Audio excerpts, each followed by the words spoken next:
இப்ப எத்தனாவது வருடம் நடக்கிறது அப்படின்னு சொல்லி பார்த்தோம்னா 5126வது வருடம். 5126 அப்படிங்கிற மாதிரி எடுத்துக்கலாம்.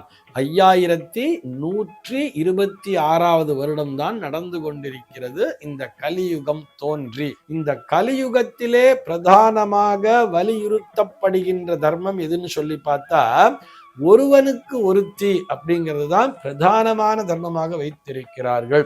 அதாவது தன்னுடைய மனைவி உயிரோடு இருக்கும் பொழுது, அவளுடைய சித்த சுவாதீனம் நல்லபடியாக இருக்கும் பொழுது அவன் மற்ற மங்கைகளை ஏறெடுத்து பார்க்கவும் கூடாது. இன்னைக்கு நம்ம என்ன பார்க்க போறோம் சொல்லி பார்த்தோம்னா, ஒரு நேயரினுடைய கேள்விக்கான விடையைத்தான் பார்க்க போகிறோம். இந்த நேயர் என்ன கேட்டிருக்காரு அப்படின்னு சொல்லி பார்த்தோம்னா, கலிகாலம் தொடங்கி எத்தனை ஆண்டுகள் ஆகின்றன? இந்த கலிகாலம் குறித்து புராணங்கள் சொல்லக்கூடிய கருத்துக்கள் என்ன அப்படிங்கிறது தான் அவருடைய கேள்வியாக அமைந்திருக்கிறது. இந்த கலியுகம் அப்படிங்கிறது தொடங்கி எத்தனை ஆண்டுகள் ஆகியிருக்கின்றன அப்படிங்கிறத நாம் தினந்தோறும் பஞ்சாங்கத்திலேயே பார்க்க முடியும். அந்த பஞ்சாங்கம் போக ஒரு சில கேலண்டர்ல கூட ஒரு ஓரமா ஒரு நம்பரை போட்டிருப்பார். இப்ப எத்தனாவது வருடம் நடக்கிறது அப்படின்னு சொல்லி பார்த்தோம்னா 5126வது வருடம். 5126 அப்படிங்கிற மாதிரி எடுத்துக்கலாம். 5126வது வருடம் தான் நடந்து கொண்டிருக்கிறது இந்த கலியுகம் தோன்றி எடுத்துக்கலாம். அப்போ கலியுகத்துக்கு மொத்தம் எத்தனை ஆண்டுகள் சொன்னா, அதாவது சத்துர் யுகம்னு சொல்லுவா. ஒரு சத்துர் யுகம்னு சொன்னா 4 யுகங்கள் அப்படிங்கிறது உண்டு இந்த உலகத்திலே. 4 யுகங்கள் அப்படின்னு சொல்றா. இந்த கலியுகம் அப்படிங்கிறதுனுடைய கால அளவு பார்த்தோம்னா 4,32,000 ஆண்டுகள்னு சொல்றா. மீண்டும் ஒரு முறை சொல்கிறேன், 4,32,000 ஆண்டுகளை கொண்டதுதான் ஒரு கலியுகம் என்பது. இதை போல் 2 மடங்கு கொண்டதுதான் இதற்கு முன்னால் சென்ற துவாபர யுகம் என்பது. அப்போ அது 8,64,000 ஆண்டுகள் அப்படிங்கிற மாதிரி எடுத்திருக்கலாம். அதே மாதிரி இந்த கலியுகத்தை போல் 3 மடங்கு கால அளவை கொண்டதுதான் திரேதா யுகம் என்பது. அதை விட அதே மாதிரி இந்த கலியுகத்தை போல் 4 மடங்கு அளவினை கொண்டதுதான் அந்த கிருத்தயுகம்னு சொல்லுவா இல்லையா, முதல் யுகமாகிய இந்த கிருத்தயுகம் என்பது. ஆக இந்த கிருத்தயுகம் ஆகட்டும், திரேதா யுகமாகட்டும், துவாபர யுகமாகட்டும், இந்த கலியுகமாகட்டும், இந்த 4 யுகங்களும் இணைந்ததுதான் ஒரு சதுர் யுகம் என்பது. நிறைய பேர் சொல்லிட்டு இருப்பா தெரியுமா, ரொம்ப களி முத்திடுத்துப்பா, இவர்களுக்கு ஏதாவது ஒரு பிடிக்காத ஒரு இன்சிடென்ட் பார்த்துட்டான்னா களி முத்திடுத்து, லோகம் அழிய போறதுன்னு சொல்லிட்டு இருப்பா. இல்ல மழை ரொம்ப அதிகமா பெய்யறது, இல்ல ஒரு சுனாமி வந்த போதும் சரி, அல்லது ஒரு பூகம்பம் வந்த பொழுதும் சரி, உடனே இந்த வார்த்தைகள் அங்கங்கே நாம் கேட்பது ஒரு இயற்கையான ஒரு விஷயமா போயிடுத்து. கலியுகம் வந்துடுத்து, களி முத்திடுத்து, நிச்சயமா இந்த உலகம் அழிஞ்சிடுங்கிற மாதிரி சொல்லிட்டு இருக்கா இல்லையா. கண்டிப்பாக அது போல் அழியாது.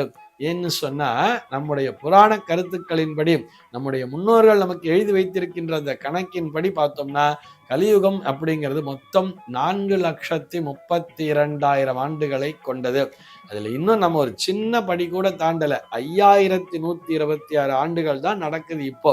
அது எப்போ நம்ம முடியுங்கிறத யோசிச்சு பார்ப்போம். அது நமக்கு தேவையும் இல்லை. 5,126வது ஆண்டிலே இப்பொழுது நாம் வசித்துக் கொண்டிருக்கிறோம் இந்த கலியுகத்திலே.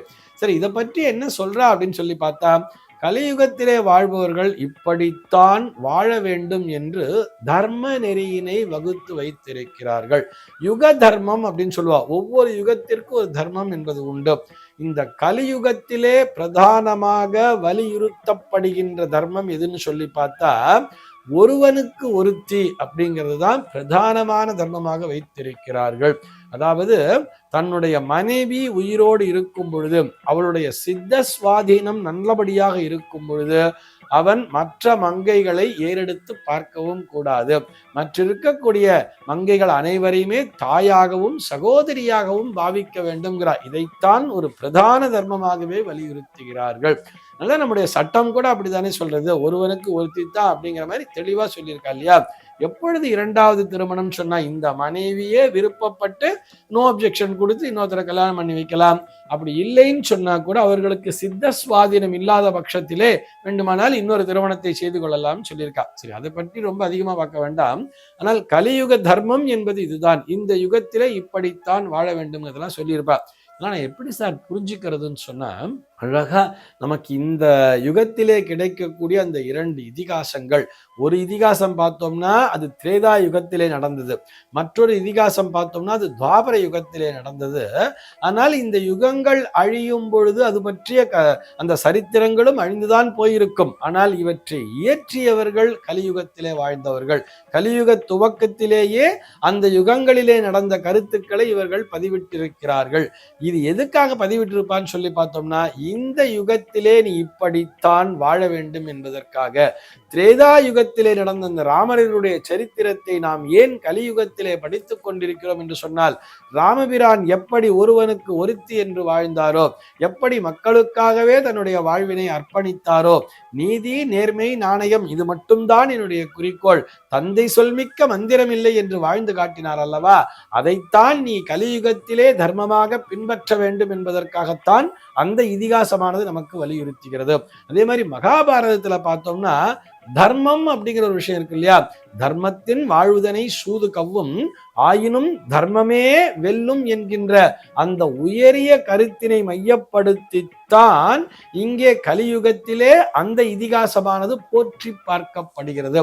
அது கிடைத்த மிகப்பெரிய பொக்கிஷம் எது நமக்குன்னு பார்த்தோம்னா இந்த பகவத்கீதை. அந்த பகவத்கீதையிலே சொல்லப்பட்ட கருத்துக்களைத்தான் நாம் கலியுக தர்மமாக இந்த கலியுகத்திலே பின்பற்றி வர வேண்டும். இதைத்தான் புராணங்கள் நமக்கு வலியுறுத்துகின்றன. இது போன்ற சந்தேகங்கள் உங்கள் மனதிலே தோன்றலாம். உங்கள் மனதிலே தோன்றக்கூடிய சந்தேகங்களை கீழே உள்ள வாட்ஸ்அப் எண்ணிற்கு அனுப்புங்கள். நம்முடைய அர்த்தமுள்ள ஆன்மீகம் பகுதியில் அவை பற்றி விரிவாக விவாதிக்கலாம். சர்வே ஜனாஹ சுகினோ பவந்து.